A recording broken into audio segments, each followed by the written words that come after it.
কত কাজ করো তুমি, ক্লান্ত হয়ে গেছো নিশ্চয়ই। আমি তোমার জন্য গরম গরম কফি এনেছি, এই নাও, খেয়ে নাও। এখানে রেখে দাও।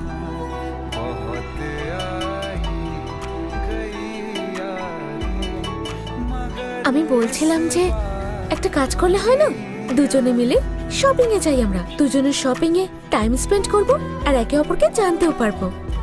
আর তুমি তখন জানতেও পারবে যে আমি অতটাও খারাপ মেয়ে নই।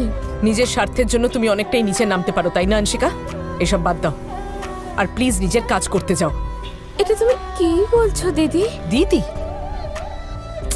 এই অধিকার তুমি হারিয়ে ফেলেছো। বিনা কারণে আমার সাথে সম্পর্ক তৈরি করার চেষ্টা করো না। না আমি তোমার দিদি আর না বংশ তোমার স্বামী। এই বিয়েটা এখন ভেঙে গেছে আর এমনিতেও 1 মাস পরে তুমি এই বাড়ি থেকে বেরিয়ে যাবে। তুমি এত কঠোর কি করে হতে পারো? আমায় আর কিন্তু এই কত শাস্তি দেবে? আমি মানছি যে আমার ভুল হয়েছে, কিন্তু বাচ্চাটার ব্যাপারে একবার ভাবো। অন্তত তুমিও একজন মা, তো বলো। মা, এই অধিকার তো আমি হারিয়ে ফেলেছি, মনে পড়ছে তোমার?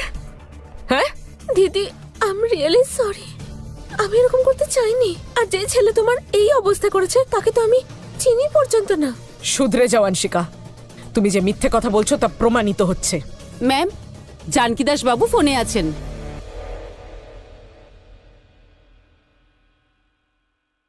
এই জানকী দাসকে? জানকী দাস হলেন নভিয়া ম্যাম আর স্যারের দাদু। দিল্লিতে থাকেন আর ওনার জন্মদিনও আসছে, সেই জন্য অনেক বড় পার্টি অ্যারেঞ্জ করা হয়েছে। আরে হ্যাঁ, বংশ আমায় বলেছিল যে ওর দাদুকেও কত ভালোবাসে। কিছু একটা কর আনশিকা, এটাই সময় দাদুকে খুশি করে বর্মা ফ্যামিলিতে নিজের জায়গা বানিয়ে নেওয়ার। কিছু একটা কর আনশিকা, কিছু একটা কর।